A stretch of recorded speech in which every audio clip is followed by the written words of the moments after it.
Ladies and gentlemen, please welcome Deloitte's Principal and National Human Capital Offering Lead, Michael Gretzko.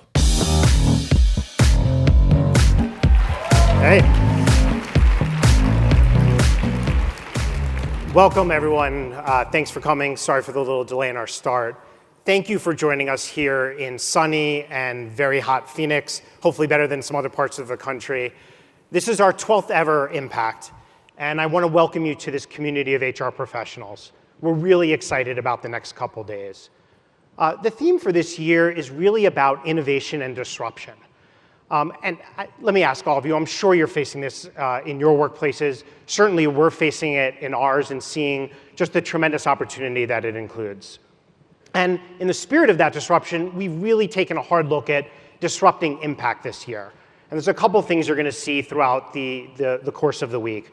The first is a new venue, a new city. Part of the move here was to accommodate our largest ever impact. Over 680 attendees are expected. Secondly, a new format. We've incorporated a lot of storytelling and an interactive session where you can actually see some of the human capital trends we're about to share come alive and really have the ability to interact with that technology. A new focus. We're focusing on 4 key tracks this year that will really define all of the interactions that you'll have over the course of the week. Over the next 3 days, we'll also spend time unpacking the 2019 human capital trends that we're about to release. We're looking forward to the rigorous conversation that we'll have amongst this community. And then we'll really pivot to those valuable insights and how you can take those insights back to your workplace and really lead on the workforce issues that are defining our profession and defining our organizations. To our members, I welcome you back. Thank you for coming. To our non-members, we hope that you enjoy your experience here at Impact and opt to be a part of this community of Burson members. So without further delay, I'm excited to introduce the 2019 Human Capital Trends. This year's theme is Leading the Social Enterprise, Reinvent with a Human Focus. Enjoy. Thousands of teachers walked out of classrooms to rally in state capitals. They are demanding higher pay and increased funding for students. Fast food giant announcing Monday it's buying a tech startup that uses artificial intelligence to craft personalized experiences for customers. The social enterprise is here, and the disruption to the political, economic, and social fabric of our society is having a bigger impact on us than ever before. Issues such as income inequality, wages, and the role of businesses in society are all under debate, and the pressures that have driven the rise of the social enterprise are being felt around the world. The growing power of the individual, holding businesses accountable for social contribution, the decline in trust in government, the growth in cognitive technology, artificial intelligence, and automation that will require humans to work alongside machines and maximize human skills. There are concerns about the rise of robotics and automation and what that means for the future of the workforce. If we want to make sure that the societal gaps that exist today aren't furthered by technology, we have to put the right tools in place. This year, organizations need to examine how they can reinvent themselves on a broad scale and change every aspect of how they interact, motivate, and create experience within their workforce. I believe the companies that have purpose are the best companies in the world because it unites their employees, it connects the clients, but most importantly, it brings the organization onto a common plane. Those leading the social enterprise are bringing meaning back into the workplace and a human identity back to the worker. Welcome to Leading the Social Enterprise. Reinvent with a human focus. Ladies and gentlemen, please welcome to the stage Deloitte's Human Capital Leader, Erica Volini. Thank you, and thank you for having me here today. You know, it's funny, I've seen that video at least 5 times, and every time I see it, I'm in a state of awe. When I think about the changes that are coming into our world, when I think about the power of technology to shape our future, I am inspired. I am inspired by the changes that are in front of us. And I also need to find a way to wrap my head around the level of change that's happening and to think about what is truly fueling that change. What are the drivers that are bringing us to this new place? And through our research, we have identified 3 major drivers of that change, starting with the power of the individual. Individuals today have a greater voice than any generation that's come before them. They have opinions that they want to share on political issues, organizational issues, issues that are impacting society. And they have a platform from which to share that voice, and they do so on a very frequent basis. Case in point, last year, the US experienced 20 major work stoppages, impacting over 485,000 workers, the most we have seen since 2007.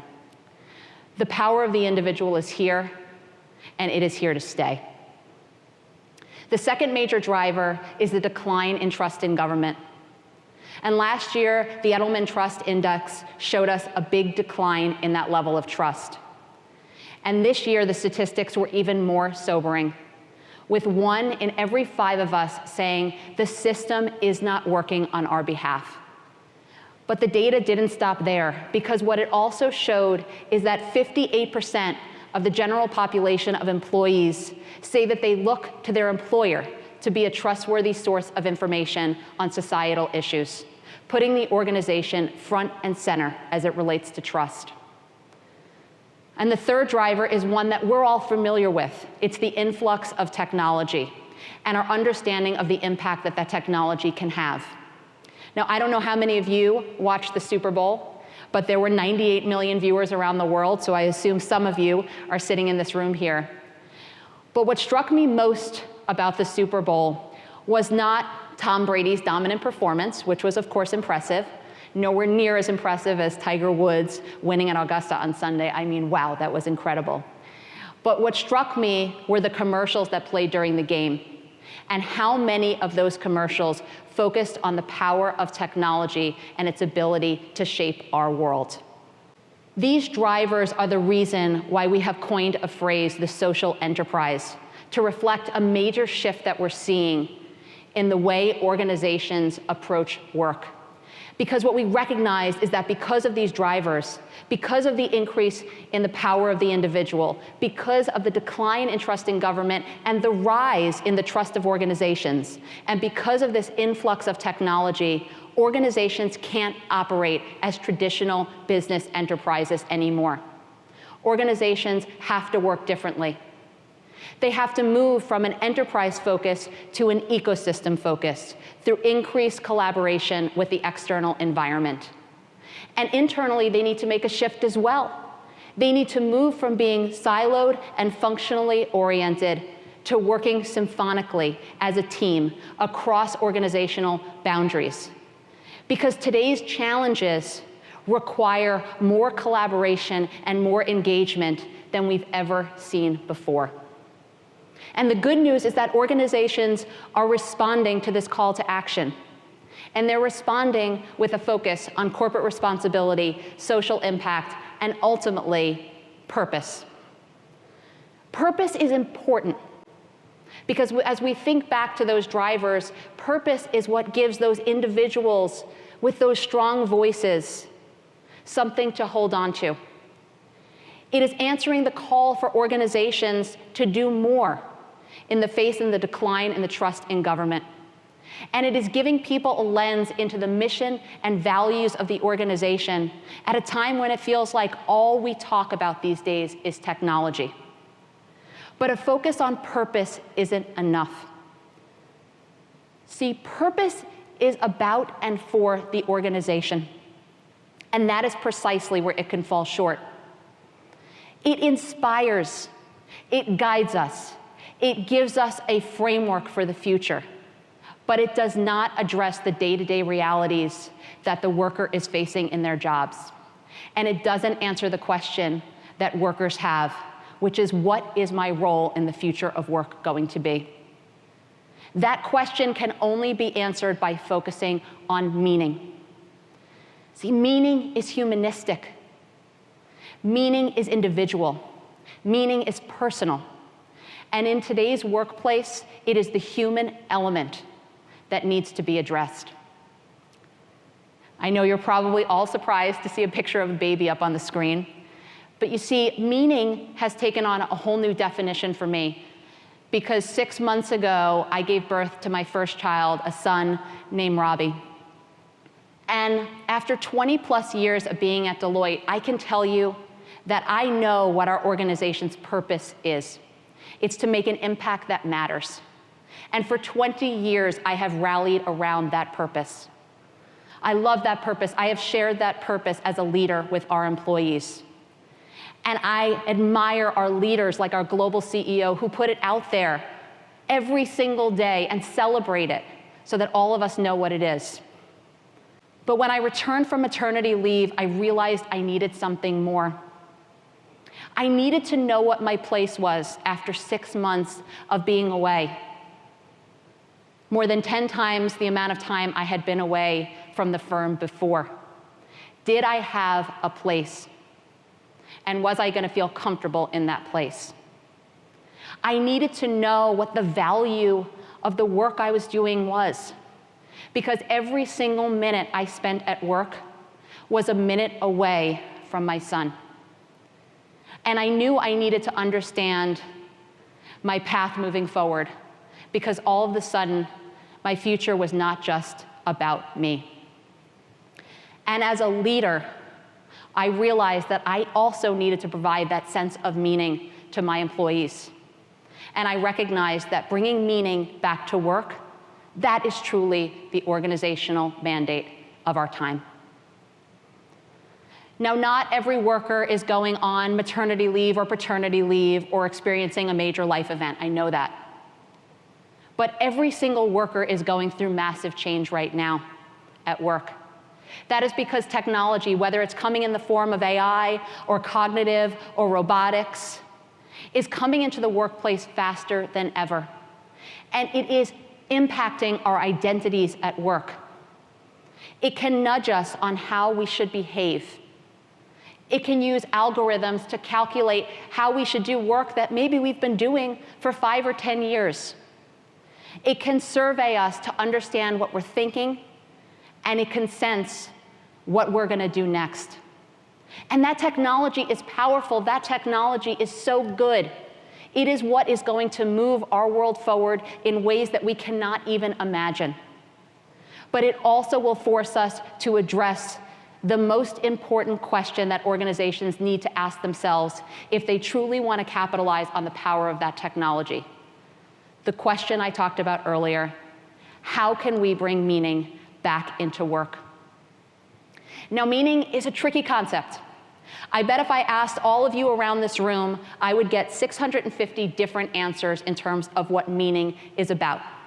It can be hard to define, and it can seem incredibly ambiguous, which is why, as any good consultant would, I sought out a way to make meaning tangible, some framework, some way of thinking about meaning so I could relay it to all of you. And I found that framework in Maslow's hierarchy, something that's been around for over 70 years, invented in 1943.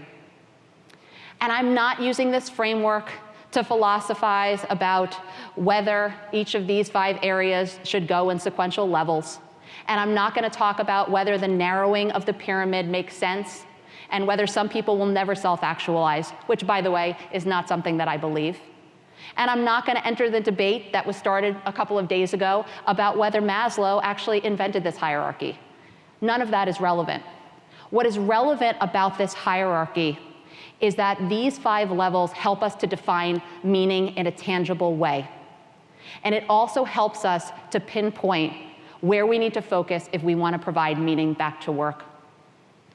As I break down the hierarchy, we could start with the physiological. I don't believe that the physiological is where we're going to find meaning. It is incredibly important. In the context of work, the physiological gives us a place to go every day, a workplace. It gives us a paycheck. That's incredibly important. But it is not where meaning can be found. The same can be said for safety. Whether it's the security of your job or whether it's the physical safety in your workplace, safety is also foundational, but it does not provide meaning. See, where meaning can be found, and in a minute I'm going to show you why, but where meaning can be found is in those next 3 levels of belonging, esteem, and ultimately self-actualization. So let's start with belonging. Hopefully this image is conjuring up something for you of this idea of how machines and humans can come together. But machines and humans working together is not something that everyone accepts. If you go on Twitter or you look in the newspaper or you go onto the internet, there is no way you will not bump into some article or some blog talking about the robots are coming and they're taking your job. The robot apocalypse is here, some might say.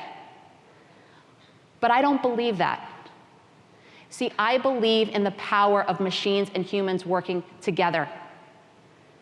And that technology, if used appropriately, can augment those essential human skills that are so necessary in the workplace.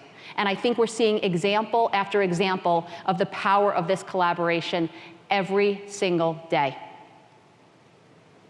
As it relates to esteem, we have to understand that it's not just about money. What's important and what's most important to workers today isn't money, although it is important, okay? It is the value of their work to them. And that is why it is so important that in the context of all this technology coming into the workplace, that we take a step back to reimagine work. Work is going to change. The processes, the activities, the outcomes, they're all going to shift. So we have an opportunity to rethink, to reimagine work. But let's not go into the corners of our organization and reimagine work with the whiteboard and the door closed.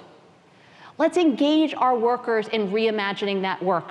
Let's help them unlock their own personal creativity to change the way that work is being done, to leverage the power of technology. There is nothing more valuable than that, and it is a tremendous way to provide esteem and ultimately meaning to workers. And finally, self-actualization, a phrase that I know many of you may say, I want to stay away from that. Self-actualization sounds very theoretical. But to make it tactical, the easiest parallel I could think about is the experience. It is the experience at work that enables workers to reach their highest potential. And over the course of the past 4 years, we have done extensive research to define what we believe the attributes are of the simply irresistible experience. Meaningful work, growth opportunities, supportive management, trust in leadership, and a positive work environment. Now, we understand those attributes, but through our research and our Global Human Capital's Trend Study, we found gaps in each of these areas. Only 53% of our survey respondents believe they are effective or very effective at creating meaningful work. Only 43% believe they are effective at providing the right opportunities for growth. Not just opportunities for growth, but the right opportunities. The opportunities that are personalized to each individual worker based on where they are today and where they want to go moving forward. 46% of our respondents told us their managers resist internal mobility. Now, in today's tight labor market, where it is so hard to find talent externally, internal mobility is one of the best sources of talent. It is also one of the best ways to help people reach their fullest potential because it gives them the opportunity to do more, to do different things, to learn different skills. And when 46% of organizations tell us their managers are resisting it, we have to acknowledge that there's a problem and that this is not supportive management. And it's not going to help with self-actualization. And ultimately, it will hinder our ability to provide meaning at work. In the context of trust and leadership, only 30% of our respondents believe they're effectively developing leaders to meet the evolving challenges. Because tomorrow's challenges are different than today's. Yes, it's still important to manage the day-to-day operations at work, but it's equally important to learn how to manage a workforce that is diverse. And diverse not only in race and gender and ethnicity, but diverse in perspectives around work. These are new attributes that tomorrow's leaders have to manage the workforce of today. Underpinning all of this is the technology, and the technology enabling a positive work environment. And yet, despite all this technology that's coming into the workplace, as I look out here, I know that we have many organizations who have implemented new systems, new technologies, new tools to make the work environment better, and yet only 38% of you said you're satisfied or very satisfied with work-related tools and technologies. Now, some of you are maybe asking, should we just close up shop? Erica, are you telling us that the problems are so insurmountable that we should just give up? Absolutely not. What I see and what I take away from this data are two things. One, we are all in this together. Our Human Capital Trends Survey was completed by 10,000 respondents across 119 countries. These challenges are global challenges, and we have to work as a global community to find answers. And number two, we have an opportunity in front of us, an amazing opportunity to think differently about the way in which work happens today. And what our research is showing us is that we have to do it differently. We have to reinvent with a human focus. Now, we chose the words reinvent with a human focus deliberately, and I want to talk you through the reasons why. Reinvent. Reinvent represents the how we're going to make this change ahead of us. And we chose this word for a reason, because to truly change the areas that we talked about, we can't just tinker at the edges. We need to drive fundamental change. And we need to do so by leveraging the power of technology that's at our fingertips. In the same way that technology has changed the way in which we work and the way in which we live. In the way in which the printing press changed how we communicate with one another. In the way that the iPad changed how we access information. And in the way the technologies of the future are going to change the way we live and work in ways that we cannot even yet imagine. Human. Human represents the why. And the answer is because it's that human element that ultimately matters. It's the human element that has proven to be the reasons why we haven't seen the gains in productivity that we expected to see in the fourth industrial revolution. It's not the technology that's lacking. In fact, as you could see in this graph, technology continues to enter our world at an exponential pace. And it's not individuals. Every one of you seated here has proven that you have the ability to adapt to this technology as rapidly as it comes into your world. But where the gap starts to exist, where those productivity gains start to disappear, is at the organizational level. Because organizations haven't figured out how to combine the power of that technology with human potential. That is where the opportunity lies. And it's not just our research that's telling us this. If we go back to those Super Bowl commercials that I talked about earlier, what struck me was not just that they highlighted the power of technology and its ability to shape the world, but that each of them reinforced the importance of the human element. Whether it was the TurboTax commercial with the father telling his robo-child, hey, I'm sorry, you can't be a live CPA because you don't have emotions. Or whether it was Pringles showcasing a smart home device who only wanted a soul to be able to taste those chips. Organizations are telling us that the human element matters. Focus.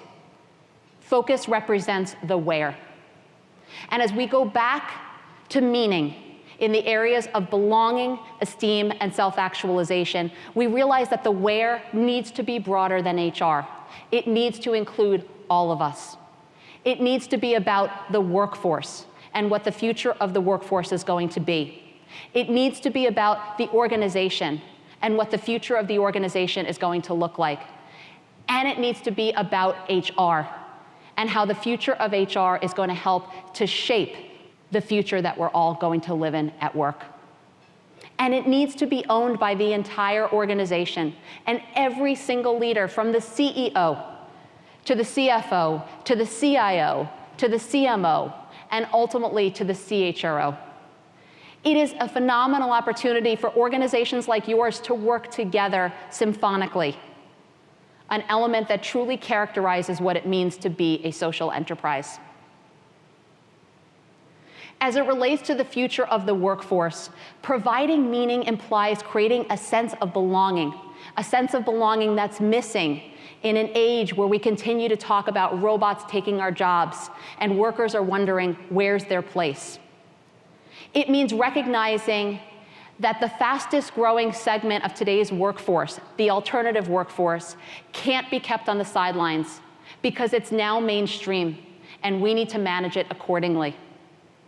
It means expanding the way in which we look at jobs to enable workers with different skill sets and different experiences to come together in expanded roles, something we're calling super jobs. If we think back to what drives belonging, it's a sense that you have a place and your job represents your place in the organization. So when we expand the aperture on jobs, when we make them broader, when we have them incorporate more responsibilities, we're not only telling people they have a place, but their place matters. It means recognizing that people leave managers, not companies. And so we need to create leaders in the 21st century who can not only execute traditional activities like managing day-to-day operations, making decisions, and managing the bottom line, all of which are incredibly important, but that we need leaders who can embrace new opportunities and have new competencies, like leading through ambiguity, being tech-savvy, and handling national and cultural differences. Because you see, the future of the workforce is complex, it's diverse, and it's hungry. And it requires leaders that are going to help it to reach its full potential. That's what belonging is really about. As it relates to the future of the organization, providing meaning implies bringing a sense of esteem to every single worker. It means elevating our efforts around the employee experience to extend beyond work processes and to focus on the meaning of the work itself, thereby targeting the most personal and most human question that can exist in the workplace: am I making a difference? It means recognizing that just as our kids get a great sense of accomplishment when they win the game as a team, that same concept of teamwork applies to organizational performance. You know, I think back, having a child has made me reflect on my own childhood. And even though I wasn't particularly athletic, I remember playing on the soccer team, and I remember winning as a team. Teams are embedded in our organizations today as the traditional hierarchy goes away. But having teams is not enough. We need to figure out a way to reward those teams, to incent them to work together, to give those teams a sense of meaning. That's when we're going to impact organizational performance at a higher level. And it means finally closing the gap on rewards. Even though earlier I told you money wasn't what matters most to workers, it still matters. And we need to make sure that to drive a sense of esteem, our reward strategy is tied inextricably to our organizational strategy. So that when workers go out there and they focus on their work and they get their paycheck at the end of the day, they can say, yes, I feel valued. I feel valued for what I did, and I feel valued in a way that's personal to me. We have so much data and insights at our fingertips. Why aren't we using that data to help predict what rewards are going to be best for what workers, and to help understand what truly motivates them? That's how we're going to recognize the potential of the power of technology and use it to reinvent with a human focus. And finally, as it relates to the future of HR, providing meaning implies a path towards self-actualization, one that HR shouldn't and can't own by themselves, but has the ability, and more importantly, the responsibility to shape and lead in the future. It means changing the way in which we think about recruiting by focusing on accessing capabilities, not just acquiring talent. Those capabilities can be found in multiple places. They could be found through technology. It can be found through the alternative workforce. It could be found through full-time employees. It could be found through retirees. But no matter how it's found, it will expand the aperture of how we think about capabilities. how to bring them into our organization, and how to use them to move the organization forward.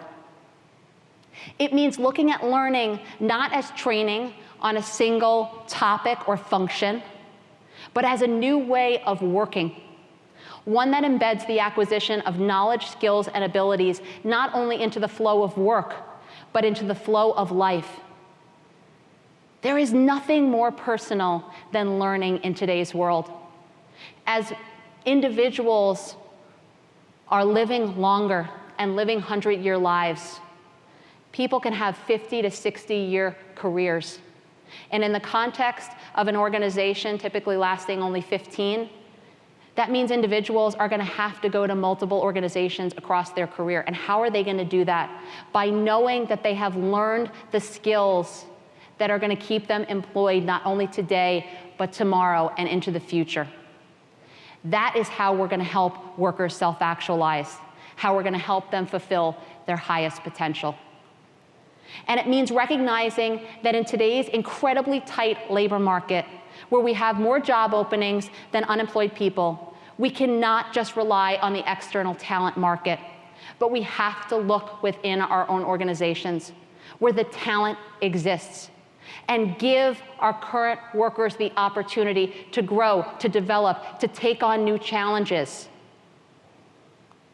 And finally, it means embracing the power of technology to drive change, but also acknowledging that with the exponential rate of change in technology, it can only serve as a launch pad, not as an end state destination. The word reinvent represented the how. Human represents the why. Focus represents the where. And these 10 trends that I just talked about represent the what.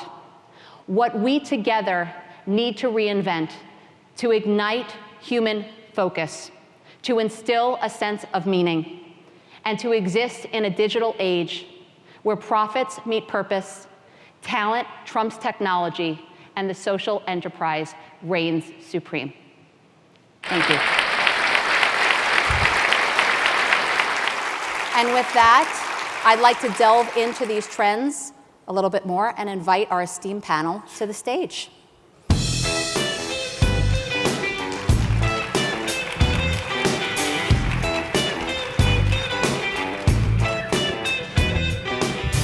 I feel like I need a drink of water after that. While I'm taking a drink of water, let me introduce our wonderful panel here. We have Brad Denny, who's one of the primary authors of our Human Capital Trends report this year. We have Heather Stockton, who's our global leader for human capital, and is going to share with us the implications of some of these trends around the world. David Mallon, who's our chief analyst for our Barron organization. And finally, although I don't think you need introductions at this conference, Josh Barron, who not only was a primary author on our trends this year, but has been a significant contributor over the years in terms of how we think about work and the workforce.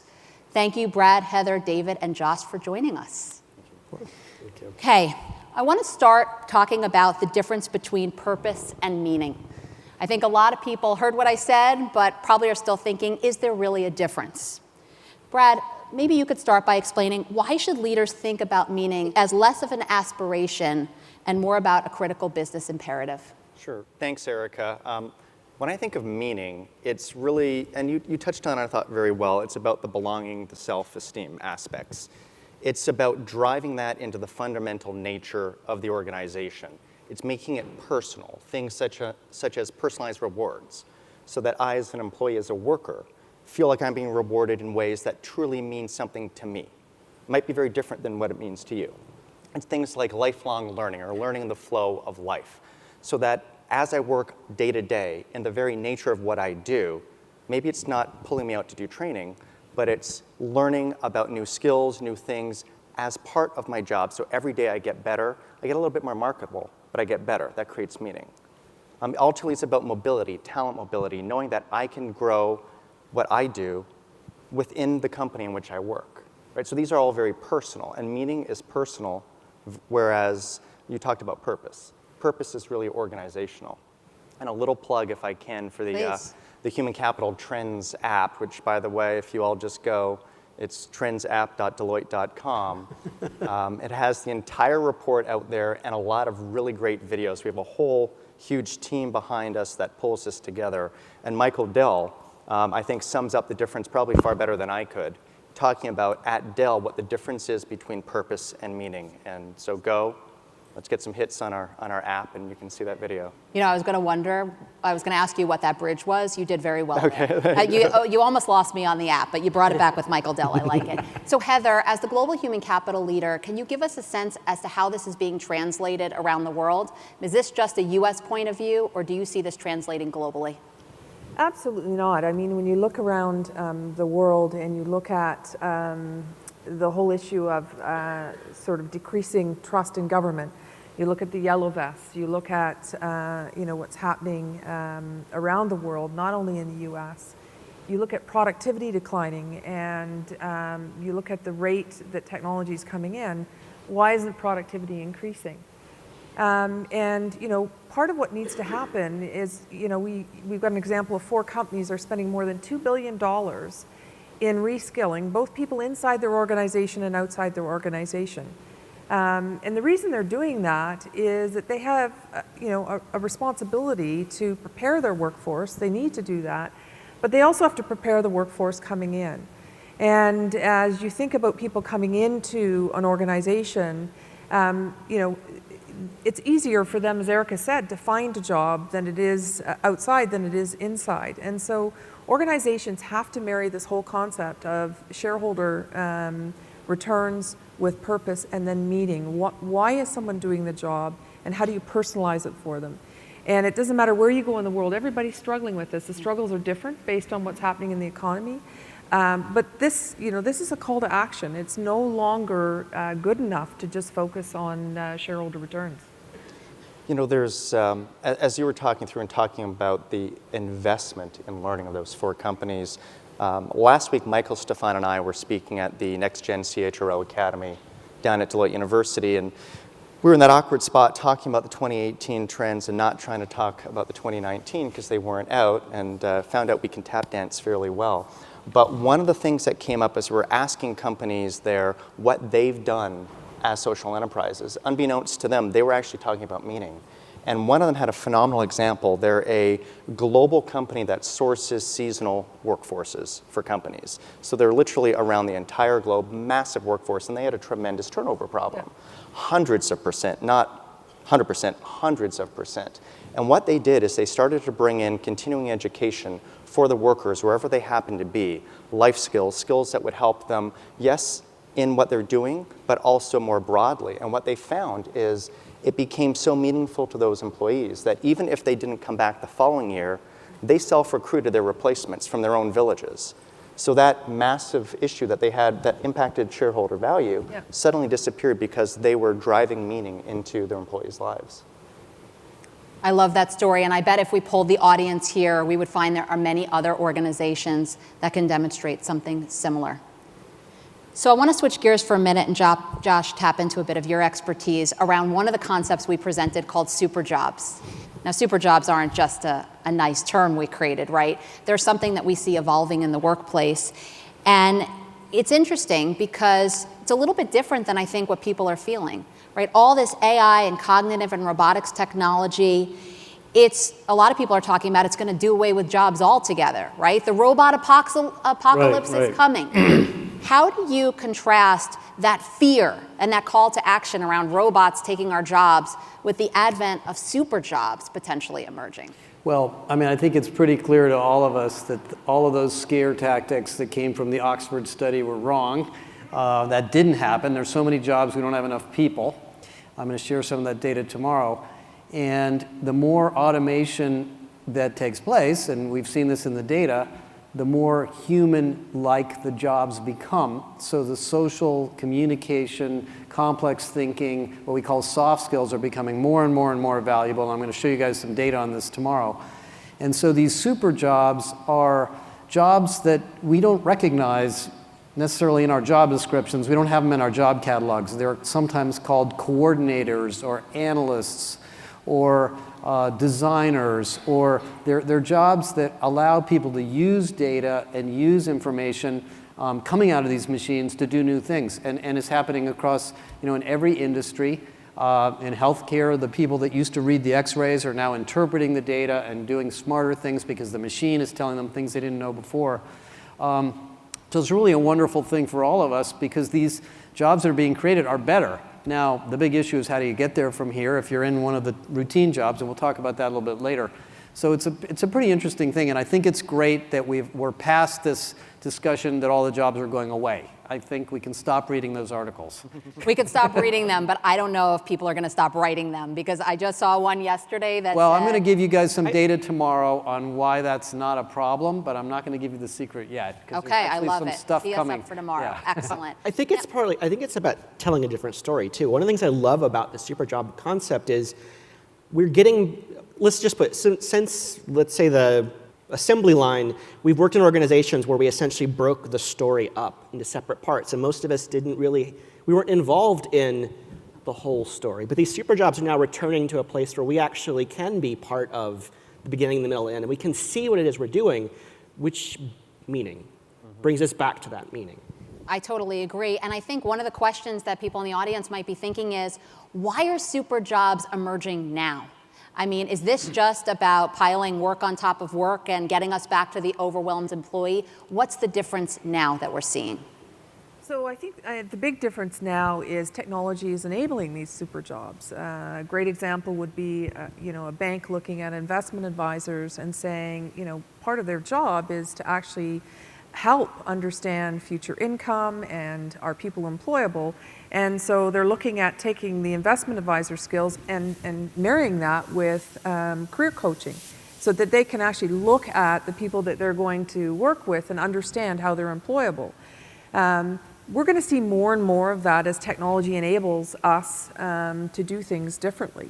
Another great example would be a large energy company using driverless trucks, and they sort of happened upon this by accident after they'd implemented this. But what they found was when they had the driverless vehicles in their minds, the actual best people to work on the technology, in the command center were the people that drove the trucks before.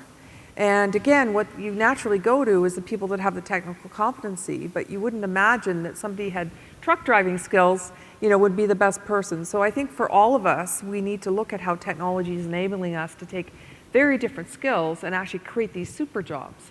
It's interesting because we talk about jobs in different industries, but I actually think some of the biggest opportunities for super jobs are actually within the HR function itself. And I know, David, we had talked about one the other day. Yeah. I'd love for you to share that. So I get a chance to go out and talk to a lot of companies about how we're reinventing HR with a human focus. And there's a lot of, we're going to talk about this week, this notion of what's the future of the operating model in the HR function. And one of the ideas that's been floated around is what if there's a role in the HR function which is a productivity product manager for a workforce segment.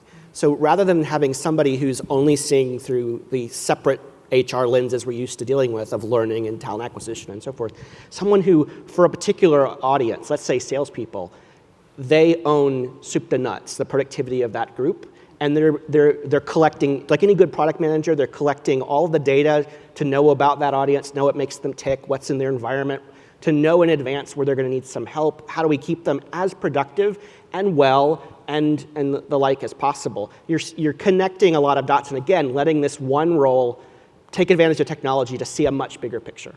And in the report itself, we actually talk about another opportunity for super jobs within HR, which I've seen emerging, which is this idea of the experience architect.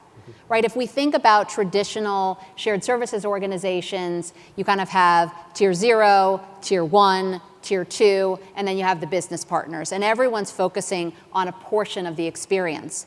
But technology is allowing us to bring that together. And I think the future of shared services or operational services, we're going to see these experience architects evolve in HR that allow these HR individuals to look across the entire end-to-end experience for a given workforce segment, similar to what you're talking about.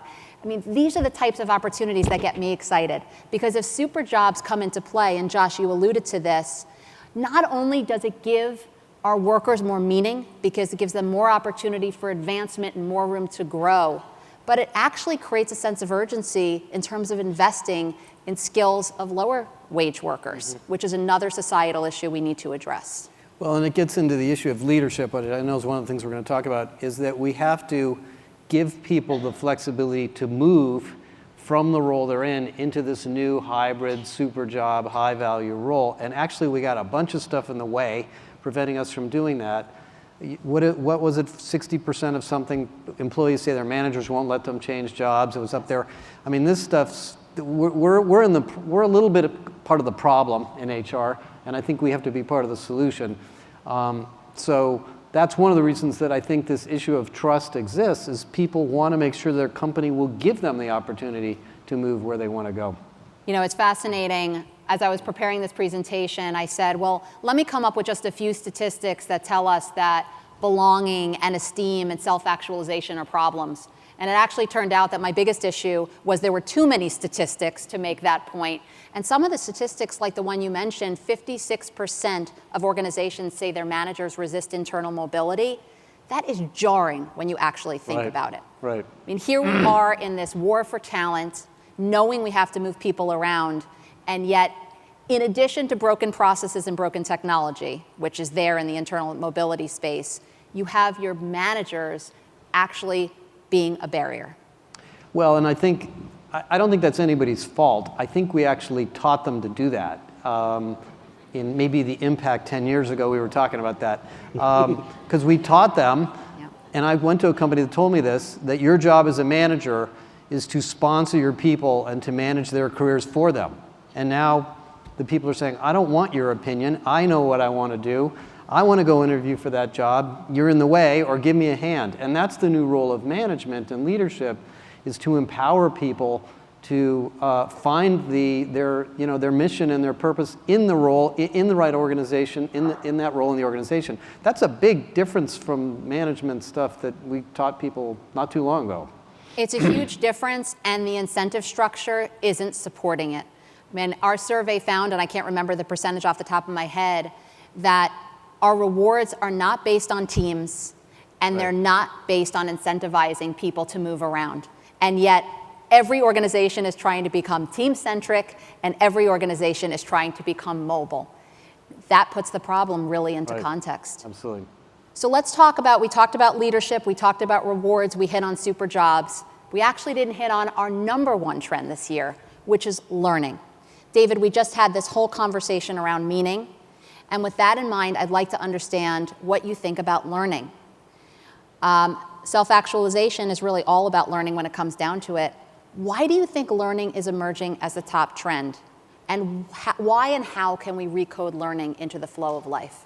Sure. So, well, Josh just touched on a little bit, which is our people are starving for, especially, well, let's just step back. Self-actualization. What is that about? It's about each of us in our mind's eye has a sense of kind of our ideal self, and how can we get there? And we want our organization to help us get there. And even more so, we want our organization to be part of how we get there, right? And so it's not surprising that from an individual perspective, our folks are crying out for this kind of support and opportunity.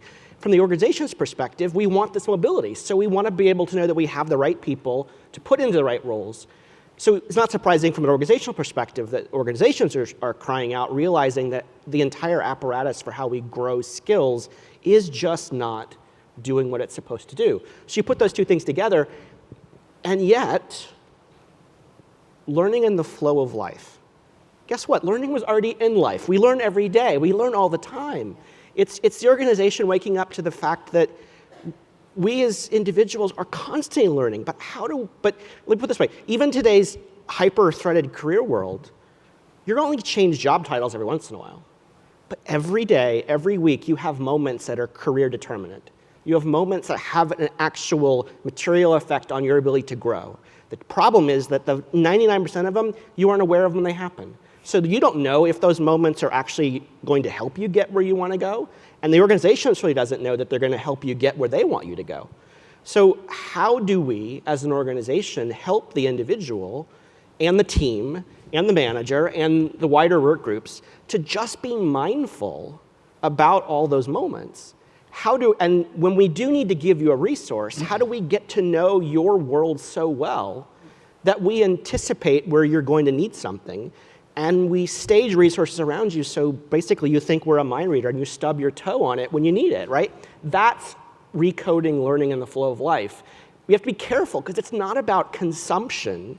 It's about understanding where it is we all collectively and individually want to go and being intentional and mindful of how we get there. You know, it's interesting. There's a parallel we drew in the trends report to DevOps. Right. And I don't know how many of you are familiar with DevOps, but DevOps is a term that came into the world of IT and talked about the shift from a traditional waterfall approach to one that is more agile in the way that you do development of technology. And we said, why wouldn't you apply that same DevOps approach to learning and create something that, in a cute way, we term dev work?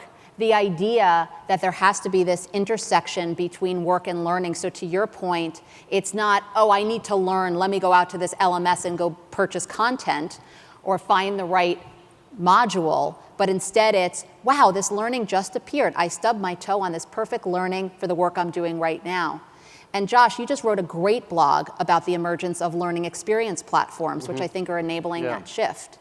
Well, I want to make 2 points. One is, as David knows very well, this learning the flow of life is about culture and having an organization that gives people the time to learn and stop and talk about what didn't work out. So that's one thing we always get back to that. And then the other thing that's really changed, and you're going to hear about this, I'm sure, at the conference, is we haven't locked up the learning in the LMS anymore. And I think this is a really revolutionary thing that's happening for those of you that are in L&D, is we now have tools that make it as easy as going to Google or YouTube to find learning inside of your company, and that's only happened in the last couple of years. So there's a combination of the cultural issues, is do people have the time and are they rewarded to learn? Are we going to discuss the mistakes? And can I find the content when I need it? And we're there now, so we can really fix this. Totally agree.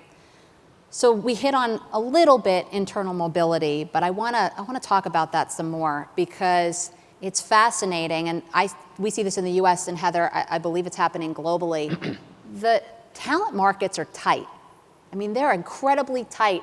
The latest jobs report showed the number of job openings compared to the number of unemployed. Unemployment rates at an all-time low. So the war for talent rages on, and I assume you see that globally as well. It's everywhere you go, you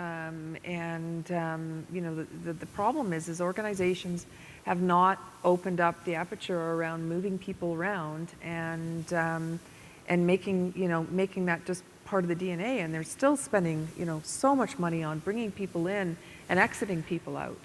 And you go to school and to learn to work. Well, now you need to work to learn, and so you need to create the environment where you have an organization where everything you do is about learning and experience, and it's just not happening fast enough. And when things are good is really when organizations need to do that, because the war is raging. There's more jobs than there are people. And it is affecting business outcomes all over the world. It affects us at Deloitte globally, where we can't bring people in fast enough to meet demand. So we talked about one reason why internal mobility is hard, and that's the managers. What are the other issues that are plaguing us as it relates to internal mobility? Why can't we move past this issue? So I think there's a couple of them. You touched on one there, the culture. When you think about it, we've created organizations, Josh and David, you guys hit on this too, where managers are really encouraged to perform and make sure their groups perform well. That's how they're evaluated. So as a manager, I'm going to let somebody go and take a different job. They're my best person. That's kind of counterintuitive there. So that the culture, the rewards don't align there. One of the other aspects is most organizations we found don't actually have processes in place for their workers to go and find other roles in the organization, unless it's for very senior level or geographic type cases of global mobility, right? Truly global mobility. So there's no internal job market for them to go see.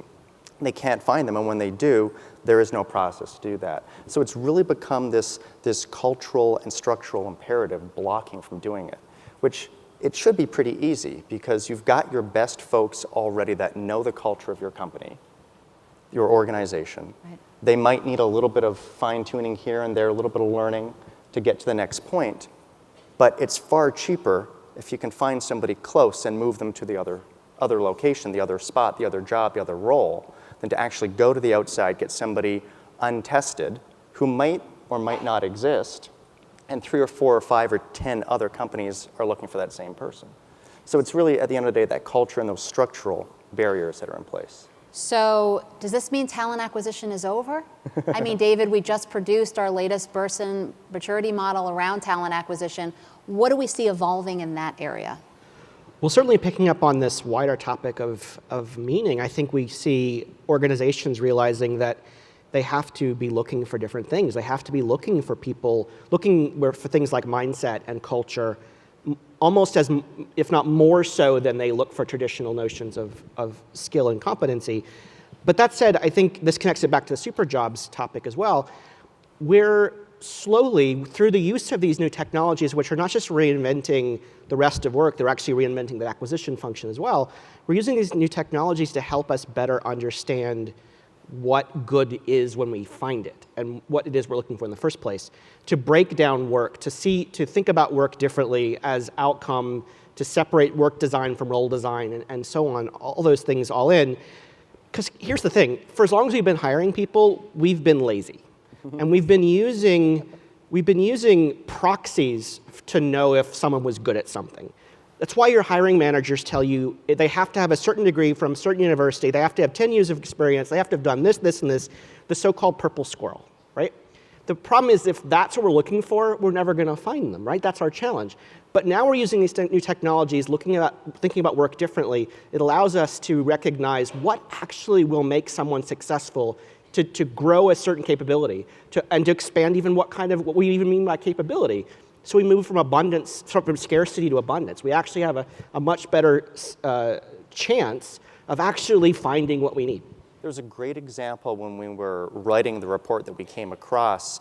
There was this, and I don't remember the name right now, but an AI technology platform in sourcing for candidates that as it was run, it found that specifically in sales manager type roles, and to your point, we've been lazy, right? We've said sales managers must have college degrees, right? That's just a given. Well, the AI proved out that high school graduates without college were incredibly successful when they had certain other characteristics. Right. And think about that, it dramatically opens up the lens to a potential pool.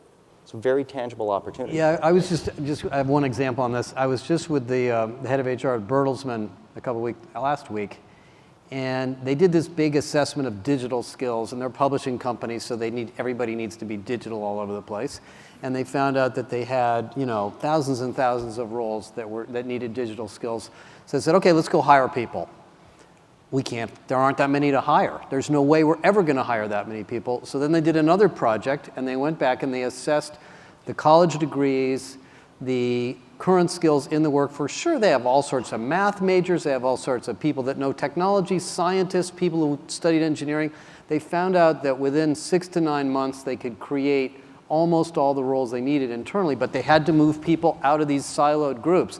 So that forced the CHRO to basically knock some heads together and the senior leaders and say, we're going to have to move some of your people out of these groups.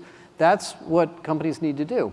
Absolutely. It's behavioral change, it's cultural change, and it's also approaching the issue symphonically, right? To talk about our #1 trend last year was the emergence of the symphonic C-suite, right? Last year we found 89% of our respondents said their C-suite rarely, if ever, works together. I think Josh nearly fell out of his chair. That was really a shocker. When he saw that statistic. It's not much better this year. And 83% this year. So we've seen 6% movement. Yeah, I don't think we should all be celebrating yet. Well, at least we're trending in the right direction, although there wasn't much more room to get worse. But this idea of working symphonically across all these issues is absolutely key.